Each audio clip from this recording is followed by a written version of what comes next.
Today, let us discuss the history of anthropology, phase 2, growth of anthropology.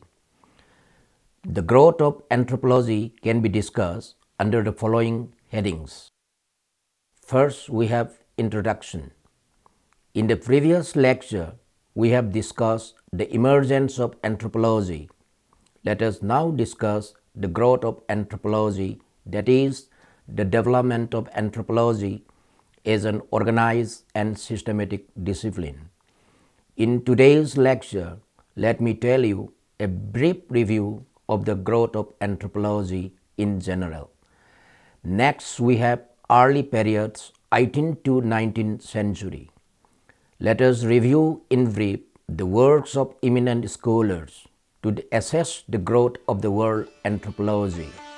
During this period, many divergent views about the origin of biological and social aspects of human beings by scholars of different countries were expressed, which ultimately shaped the theories of culture. Among these scholars, mention may be made of Marx 1818 to 1883, Charles Lyell 1797 to 1895, William Smith 1769 to 1839, etc. While Marx accepted the dialectical process as the moving power of history and believed that this process was marked by conflict. Parties. A French archaeologist came across some stone hand axes deposited in a river bed. He gave an archaeological origin of culture. This archaeological site was also visited by the famous British archaeologist Charles Lyell, who confirmed it and brought some of the findings to England and presented to the Royal Society and British Academy. Next, we have convergent period, when various convergent views like economic origin of society, the psychological origin of culture, or the archaeological explanation of the origin of man and his culture, etc., were being talked about. Charles Darwin, 1809 to 1882, was working on his monumental theory of evolution, which he announced in 1858, just 1 year after the death of Auguste Comte. However, Darwin's theory of evolution came out in printed form in 1859, which brought out with concrete evidences the physical evolution of man.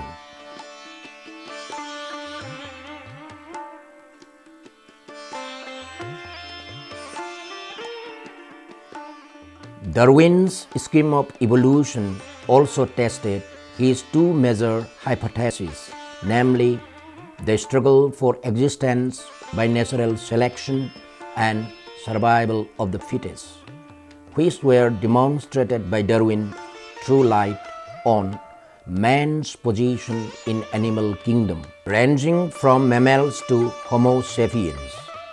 After the publication of Origin of Species in 1859, physical evolution of man based on scientific investigation was established. Although missionaries and clergymen abused Darwin for neglecting the supreme power which they had preached till then as the only creator of the universe, man and culture. In this way, the convergent period of the world anthropology, when diversities of arguments and views were expressed about the origin of man and society, came to an end with the publication of Origin of Species 1859 by Charles Darwin, who was called as the father of world anthropology. Next, we have the Constructive Period, After the end of the convergent period, which virtually disappeared with the publications of Darwin's Origin of Species, the constructive phase of world anthropology started. During this period, anthropology not only as an independent discipline of teaching and research was started in many British universities like Oxford in 1884, Cambridge in 1900, etc. But scientific researches and publications thereon were also accelerated by E.B. Tylor, James Fraser, Henry Mann, Adolphe Bastien, L.H. Morgan, and others, which ultimately strengthened the subject for wider recognition all over the world. During this period, various types of anthropological researches led to the formation of different branches of anthropology like ethnology, prehistory, social anthropology, physical anthropology, etc. Next, we have the growth of anthropology in Europe and the USA. During the constructive period of world anthropology, not only significant anthropological researches were done in England, Germany, USA, etc., but even in France, where anthropology as a distinct subject of teaching and research had not been recognized till then. Emile Durkheim, 1856 to 1917, and associates like Paul Rivet, Marcel Mauss, Levi Bruhl, etc., recognize the importance of studying the primitive societies for knowing the social systems of the world as a whole. Their researches finally established a sociological school of thought in France, which ultimately helped anthropology to flourish rapidly. It was in France where Durkheim started in 1898 a famous scientific journal in sociology named La Année Sociologique, in which large number of papers of anthropological interest were published. Again, during this constructive phase, some important journals like American Journal of Folklore, Bulletin of the Royal Anthropological Society of Great Britain and Ireland, now known as MAN, etc., were also started, which not only covered large number of anthropological papers, but also encouraged the colonial administrators to contribute reports and papers for publications, reviews and comments, etc.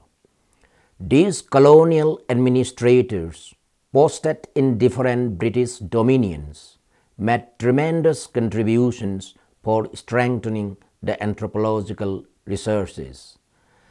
Next, we have pioneers of anthropological research in India.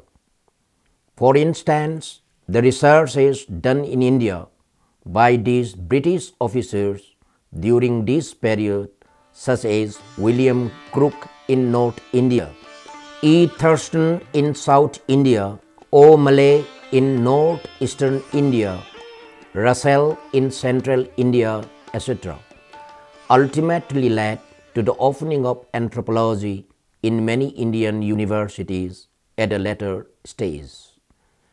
Next, we have beginning of anthropological teaching in the universities. During this period, many developments have been encountered, and special mention may be made of the first year of social anthropology in 1908 in the University of Liverpool in London, chaired by Sir James Fraser. Teaching of anthropology was started for the first time in India at the University of Calcutta in 1920.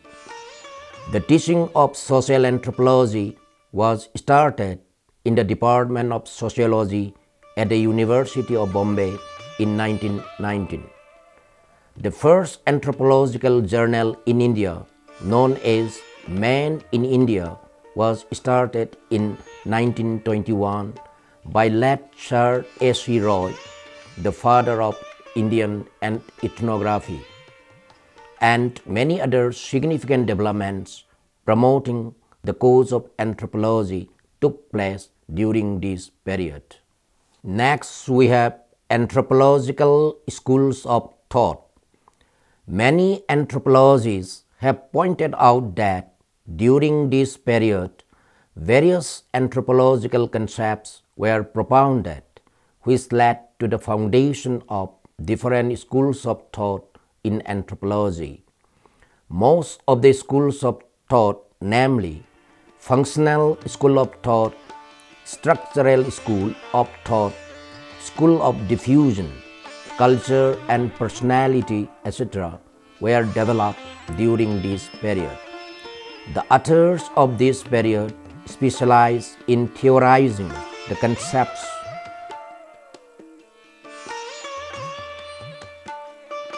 definitions,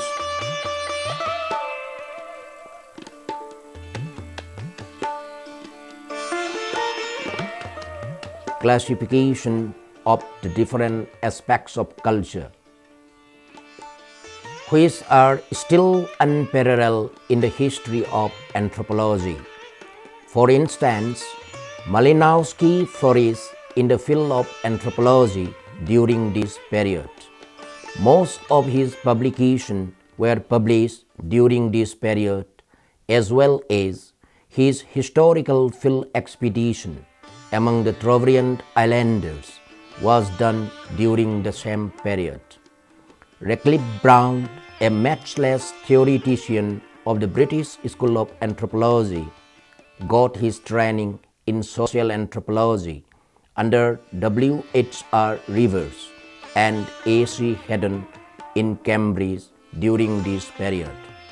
Finally, at the world level and especially in USA, anthropologists like A.L. Grover, Ruth Benedict, Margaret Mead, Robert Redfield, Clark Weisler, etc., who have shaped the destiny of the world anthropological thought, flourished as anthropologists and then as theoreticians during Penniman's critical period of world anthropology. Thus, to a great extent, Penniman was correct when he says that critical period in world anthropology began after 1900 AD, and probably the significant and very critical developments which took place in this discipline all over the world, where the main criterions which Penniman took into consideration for explaining the development of anthropological concepts during this period. After discussing all the different phases of the growth of world anthropology, now let us draw the conclusion. These are the phases and developments of the world anthropology as discussed above. As the book 100 Years of Anthropology by Penniman was published in 1935, it has virtually concluded the progress and growth of the world anthropology only up to that period. However, sufficient progress and development have taken place in the different branches of anthropology, which also reveal the trends in anthropological thought and theories, as reflected through the various world anthropological and ethnological sciences.